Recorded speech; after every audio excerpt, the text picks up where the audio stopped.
Hello, y'all. Welcome to another edition of Davis Dynamics. What a great day. Well, until this evening, I heard that the rain, the storms are coming in 2 days. It's gonna be really hard to get out there at the range. So if you have a decent setup in the garage, or you have the little soft wiffle balls, chip them in the house, putt, just do something to keep your body in golf mode, because we can get so stagnant that we don't want to pick up a golf club, but when we get ready to go play or go to the range, we wonder what happened to my swing. So I'm going to show you two other positions on the camera. A lot of times I'm showing you from here to where I'm swinging, and then I'm going to flip the camera around and I'm going to show you what I'm looking at on the big screen versus, well, I'd rather show you on the big screen than on the iPad, because the iPad's smaller. And then also I'm going to show you my zip, which actually takes a picture of my body moving, and I'm going to show you how the zip works. And that was the very first thing that I ever had as a launch monitor, and it really helped me out a lot. And it's nice to see how your body's moving in transition, because if you can see it on TV, seeing is not always feel. When you feel something, you're like, oh, I'm not doing that, but then someone can see you and say, yes, you are. So, seeing is always not feeling. Feeling is not seeing. So I'm gonna hit. I got my launch monitor set up for a target, 50 yards, and just like I talked about, it's gonna be a three-part series on wedges. Now, once again, we talked about alignment. I'm not gonna get into that again. If you need to see alignment, go to my Davis Dynamic page. I'm going to start posting more on my YouTube page. We're going to start trying to crank this thing up. We have ups and downs, family issues, but we're going to try to fight through that and keep this golf thing going, this golf trip going. So, main thing is, like I said, I believe in wedges. Everybody loves the driver. Yeah, we love to hit it a long way. We love for everybody to see us hit it far. But if you hit the driver and it doesn't go straight, or it's not in the fairway, it goes out into the woods, it goes into the water, it goes out of bounds, what good is it? So try to use what the golf course gives you. My coach, the club guy, Curtis, had to show me this. I've had two other coaches, and they taught me the basics, how to swing, all that, but never show me that the eyes will lie to you. I know, that sounds crazy, but your eyes will definitely lie to you. Your eyes, you're not a fish. Your eyes are not on the side of your head. So you're looking straight ahead. Yeah, you have peripheral vision, but when you're looking down, what you see is really not there. I know it sounds funny. I had to get LASIK surgery to understand. And Dr. Travers, LASIK surgery is the best of the best. And if you're thinking about LASIK surgery, please go have a consultation with her. I know it's pricey, but I'm telling you, the best ever. So anyway, let's get back to this. And thanks again, Dr. Travers. So, once again, when you're looking down at this golf ball, and you're looking and you're saying, okay, the brain is actually processing. What exactly am I supposed to do? And I'm going to see if I can push this up just a little bit more, because I know it's kind of, hopefully it's not out of range, but it just looks like it because it's on the bottom of my stuff there. And I want to make sure I get it within my monitor. So anyway, you know, for me, it was it was really hard because I couldn't see the back of the ball. I only could see the ground. So I started looking at the front of the ball, and that made it even worse because now I'm looking at the front of the ball, and now I'm trying to find something that's maybe a half a foot in front of it, or a couple of inches in front of it. Now I'm missing the actual ball. So, and like I said, this is about wedges. This is going to be a 3-part series about wedges. Okay, so I'm going to get into the loss and stuff like this, but what I'm going to get into right now is about how to use the wedge. So anyway, I have a 50-yard setup right here on my launch monitor, and I'm just going to hit a couple of shots, and I'm going to turn around, and right before we're done, I'm going to turn around and I'm going to explain exactly what's going on here so you can see it, and then I'm going to show you also how this can track your body motion. Okay, so for me, most people will put their wedge in the middle of their stance. It's okay if you feel comfortable doing that, and you feel that okay, I'm most stable. Hey, that's fine. I mean, as long as you can, you feel comfortable.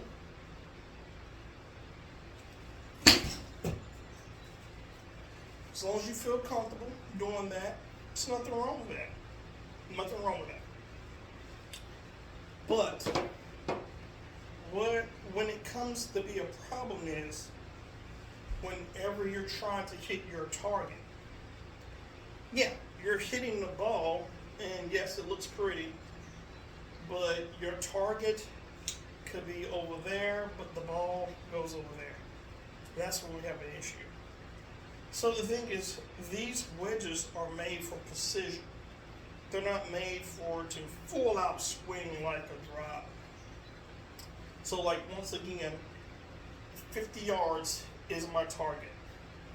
Now, I have hit a couple of them, and I've missed the green because on this you can make it hard or you can make it, easy.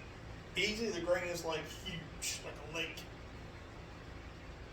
Mid, it's okay, like your regular greens, and then small, hard is really, really small. So, but a lot of times I'm trying to hit my numbers. So right here on my launch monitor, it says I carried it 41.9 yards. Okay, so and then I will turn around and I say we will see 49 yards, and the total it rolled out to 47.5. So I'm not upset with that. I am around now. If it was in the 30s or I end up hitting it, in the 60s, then yeah, I got a little work to do. But for me, I think that ball position plays a huge part. Now, like I said, once again, we want to have, a body in a nice position to where it is hard for somebody to push me over. Because why my body wants to stay grounded. Now, as the ball position goes backwards, as you put it back in your stance, it comes out a little bit lower. If you put it forward in your stance, it comes out a little bit higher. So for me to try to hit my number, I always like to use body parts. Body parts are never going to move, never going to shift. So if I want to hit a high shot with my wedge, then I'm going to put it more toward my left breast. If I'm going to hit it, I want a mid spin, it's going to be right in the middle. If I want to hit it a little bit lower, a little further, come in with a little spin, I'm going to hit it to the back. I'm going to push it more back to my right breast.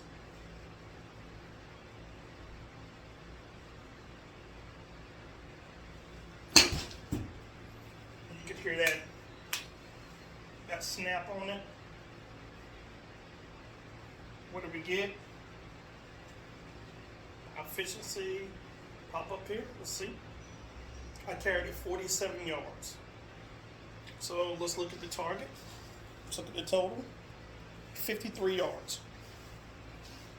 And as you can see, I'm not swinging hard. I'm not. And I will show you. I'm swinging with a 60-degree wedge. 60 degree with it's got to be about a 10 degree. Yep, 10 degree bounce. So this would be equivalent to if you bought a if you're brand new to golf and you bought your golf set. This would be equivalent to you'll see a club in there that says your sand wedge be SW, or you'll see one in there that has a W on it maybe, or an L. I even seen some just as a U. So this would be equivalent to your sand wedge basically. You're usually going to see that. So because this is made to go high in the air and stop very quickly. Now, you can use this any type of way. Because the 60 degree is where you can just kind of play with. But when you're around the green, say that you're probably, we're going to forget about the 50 yard, but say that let's just give it a good number. Say you're 20 yards from the pin. 20 yards. Why would you want to get something like your pitching wedge or your 9? Unless you're going to play a bump and run. Now, bump and run, yes. If you don't have anything in front of you, or if you like a Texas wedge, take your putter. And I've seen people use a putter from about 50 yards out. And it just depends on if it's hard, or if the fairway is hard, and the greens are hard, or but I've seen people play. There's multiple ways how to play golf.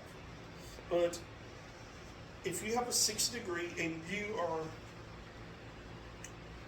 are comfortable using it, then I think a lot of times we're just afraid that we're gonna just hit it too hard, or we're gonna hit it too soft, and then as soon as we get that confidence, I've seen it so many times with my students, they come back perfect, and then as soon as they get ready to hit it, they pull their hands in. Well, I'm pulling my hands in. And it's like they're trying to slow it down because they don't know if they need to speed up, slow down. So now they just, So my thing is this, and this is only one. We have a 3-part session. My thing is to get used to your wedges. Go out to the range. Like I said, get wiffle balls. You can hit wiffle balls in the house. Chip them. Not go back and try to kill it, because I don't want you to go back and say, hey, Jay told me I need to do this, and you're breaking lampshades and breaking, ceiling fans and lights and putting holes in the wall. Now, Jay didn't say that. So if I'm like 20 yards, it's gonna be boom. Okay, see if I can get back in. Here you go. Boom. As you can see, my club head is here. Boom. Pull back over. Right here.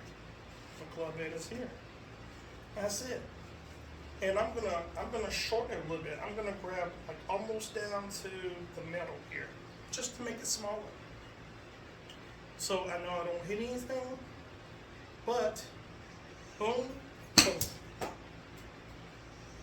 And that's technically the golf swing. Matter of fact, I'm gonna show you this in just a little bit, but for my juniors, I have, and I know they're like, oh, look at that club. This is for my juniors.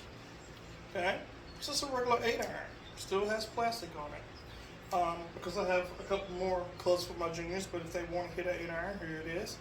But I usually, if I'm going to be practicing in the house, and I just want to practice my swing, I will take this junior club. And all I would do is just practice my back swing.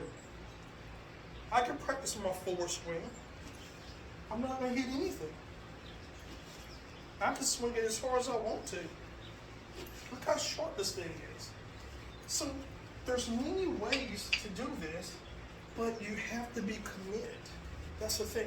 And I, I was blessed to have 3 coaches, and I'm truly blessed to have one coach who really opened my eyes up to alignment, because I was shooting decent scores, but I was missing too many greens because I couldn't see. I couldn't tell where my alignment was because I couldn't see. So I can tell you anything, and any instructor, any coach can tell you anything.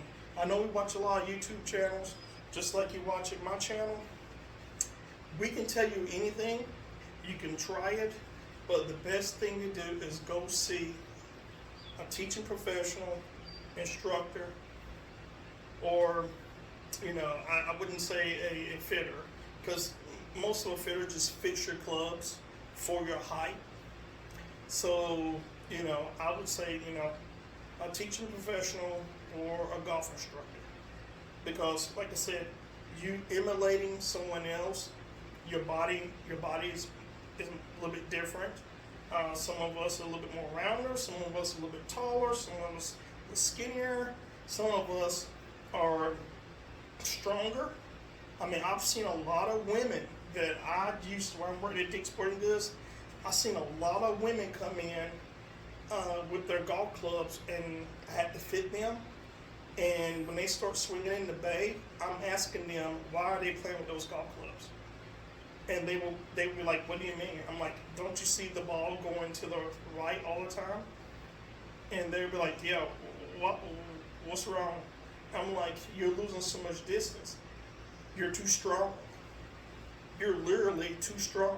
I mean, I've taught women who lift weights, who run track, who just basically, yoga. I mean, they are just the most flexible. Hopefully you check out the video with one of my, all my students are special, but this one's the one that got into college, well, 2 of them got into college. Free ride. 4 years playing college golf. And just her being so flexible and thin, it almost hurts you to watch her swing, but she can really move that ball. So, and it's not because she's swinging hard, it's because she's so flexible and she can get around to generate speed. Now, yeah, like I said, I'll fit women, and I'm like, okay, listen, give me that women's club, give me that ladies club. I want you to swing this club. And they'll look at it and they're like, I said, no, don't look at it. But it will be a men's club, regular flex, and they will swing it, and it will be pretty good for a while. They'll swing it 2 more times. I'm all right. I said, now go ahead and go at it. I want you to go ahead and just give me all you got, and all of a sudden you go out to the right. And it's like, okay, give me that club. Here you go. What's this? Don't look at it. And I give them another club that's more firmer than the regular flex, and they start hitting it straight. Or they might hit a little draw, which we want, a little right to left. And they're just like, what in the world? So now you can look at the shaft, and it'd be like I would say True Temper, regular flex, but with a firm tip.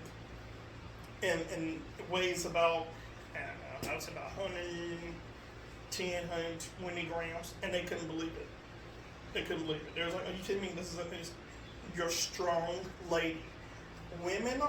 Ladies are not like they used to be. They're very, very athletic, and they're more athletic than men. And they're a whole lot stronger than they let on. Because, I found this out. It was shocking. I found this out, and I'm glad I did at Dick's Sporting Goods, because I fed a lot of women with men's clubs, and they came back and says, thank you so much. I'm hitting the ball longer and straighter. So don't go pick up the first thing you see. Because, ladies, I'm telling you, get fitted. Because if you go pick up the first thing you see, you're just wasting money. Try it out. There's Golf Galaxy. I wouldn't say so much Dick's Sporting Goods because they don't really, I mean, they have a certain amount, but Golf Galaxy has everything. Go around there, hit different clubs, hit different flexes. And then if you say, okay, this is what I like right here, then they can fit you for. And then from there, then you go and get your lessons. Because everything now is, no pun intended, tailor-made just for you. So, and the same thing goes for the wedges. Everything is not the same. You know, for every action, there's an equal and opposite reaction. But in golf, that's different. Because I can swing hard and get less. That's not equal. I can swing less and it goes a long way. So I hope you picked up something a little bit on this, about the wedge play. I mean, really, this is really important. Chipping the ball, you know, just constantly chipping small is the actual golf swing compacted. I mean, if you look at it, and like I said, we're going to have episode 2, but if you look at it, I'm going back. If you look at my arm here, my left arm, back, you see the 90-degree angle I have made. My right hand is here. All I'm doing is bring my right hand here. You can see my elbow is pointing down toward my hip. And then all I'm doing is turning. And as you see that my hip is going this way, it's trying to get out of the way. My shoulder's going up and back. My head is staying back. And now I'm releasing the club. So, same thing for chipping. I'm here. Okay? So just, you know, put it in the middle stance, get your wiffle ball nice and smooth, and just chip. And try to stay in balance. Alright, thank you. Like I said, I'm going to spin this around. Thank you so much for tuning in to another edition of Davis Dynamics. Thank you for all your reviews. Thank you for all your likes. You know, it means so much to me. Thank you. And thank you for telling all your friends, because I have had phone calls here. So, emails, and my wife is starting to take you know, I'm starting to take, you know, appointments now. And I want to thank all my clients, even the new ones who heard that I had hip replacements, and all the just all the support and love that y'all sent out to me. Mike from the Tyler's Institute, thank you so much. I'm going to be there to see you. You know that. Thanks for emailing, texting me. Curtis, you know I love you, buddy. You're my coach. I'm coming to see you. So I want to say thank you from the bottom of my heart, because if it wouldn't be for you, I was going to quit. I was done. But just the push, the push from my family and my friends and my clients, it's just, I can't stop. I can't stop. I love it too much. And I love you guys. So thanks again. Like I said, if you like this video, chime down. You know how I do it. Give me a review. You know, if you don't like the video, still give me a review, or go ahead and comment on it. I'm down for any comments, positive, negative, but remember, everyone can see this video, so please just be respectful, okay? Thank you so much, and do me one favor. I always ask, please go out and make somebody smile. The reason why? It doesn't cost you a thing. But thank you so much, and we'll see you in part 2. But I will turn around, I haven't forgot, and take these pictures. See ya.